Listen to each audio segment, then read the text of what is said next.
औरंगजेब किती क्रूर आणि अत्याचारी होता, त्याने छत्रपती संभाजी महाराजांना किती क्रूरपणे मारलं हे छावा चित्रपट प्रदर्शित झाल्यानंतर नव्यानं समोर आलं। त्यानंतर औरंगजेबाची संभाजीनगरमधली कबर हटवण्याची मागणी होतीये। छत्रपती उदयनराजे भोसले, नितेश राणे, नवनीत राणा आणि औरंगजेबाची कबर काढून टाकण्याची मागणी केली आहे। तर कबर काढण्याबद्दल घाई नको अशी भूमिका सरकारनं घेतली आहे। औरंगजेबाची ही कबर काढून टाकणं सोपं आहे का, पाहुयात हा रिपोर्ट।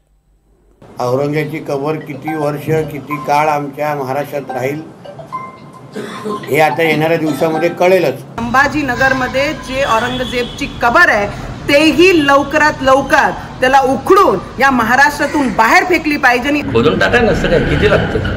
एक जेसीबी मारला खापकीने गेलं की गेलं, या टाकून कुठे औरंगजेब असला होता आम्हाला माहिती नाही ना आलं होतं म्हणून।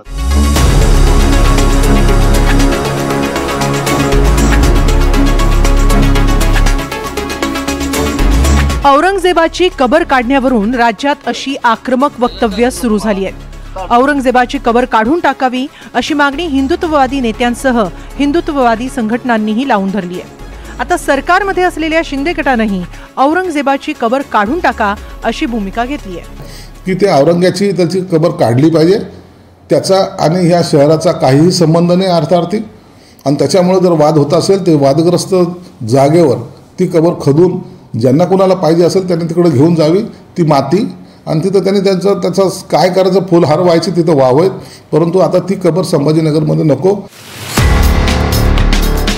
औरंगजेबाची कबर काढून टाकण्याची मागणी जोर धरत असली तरी हा निर्णय घाईघाईनं घेता येणार नाही असं मुख्यमंत्र्यांनी स्पष्ट केलंय। साहेब, आम्हालाही प्रत्येकाला असंच वाटतं, फक्त काही गोष्टी कायद्याने करावे लागतात कारण ती संरक्षित आहे।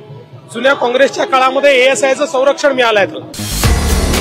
संभाजीनगर पासून 25 किलोमीटर अंतरावर खुलताबादमध्ये औरंगजेबाची कबर आहे।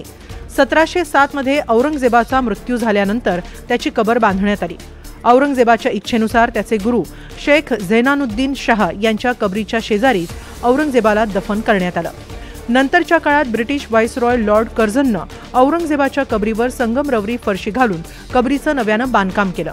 माहिती अधिकार कायद्यानुसार मिळालेल्या माहितीप्रमाणे 2011 ते 2023 या 12 वर्षांमध्ये औरंगजेबाच्या कबरीच्या देखभालीसाठी केंद्र सरकारकडून 6,91,900 रुपयांचा खर्च करण्यात आलाय। क्रूरकर्म्या औरंगजेबाच्या कबरीसाठी एवढा खर्च कशासाठी असा सवाल आता हिंदुत्ववादी नेत्यांकडून केला जातोय।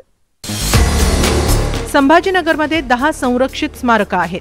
त्यामध्ये बीबी का मकबरा, अजिंठा वेरूळ, देवगिरी किल्ला, घृष्णेश्वराचं मंदिर अशा वास्तूंचा समावेश आहे। औरंगजेबाची कबर सुद्धा याच संरक्षित स्मारकांमध्ये गणली जाते।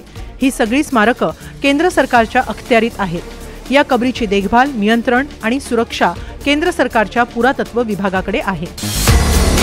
काही वर्षांपूर्वी एमआयएमचे नेते अकबरुद्दीन ओवेसी तसंच भारिपचे नेते प्रकाश आंबेडकर यांनीही औरंगजेबाच्या कबरीवर चादर वाहिली होती।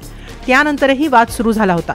आता छावा चित्रपटाच्या प्रदर्शनानंतर पुन्हा एकदा औरंगजेबाची कबर हटवण्याची मागणी होतीये। मात्र औरंगजेबाची कबर काढून टाकणं सोपं नाही। राज्याकडून केंद्राकडे प्रस्ताव गेल्यानंतर पुरातत्व खात्यामध्ये त्याबद्दल खल होईल। त्यानंतर केंद्र सरकारच औरंगजेबाच्या कबरी संदर्भातला निर्णय घेऊ शकेल। Bureau report, NDTV Marathi, Mumbai.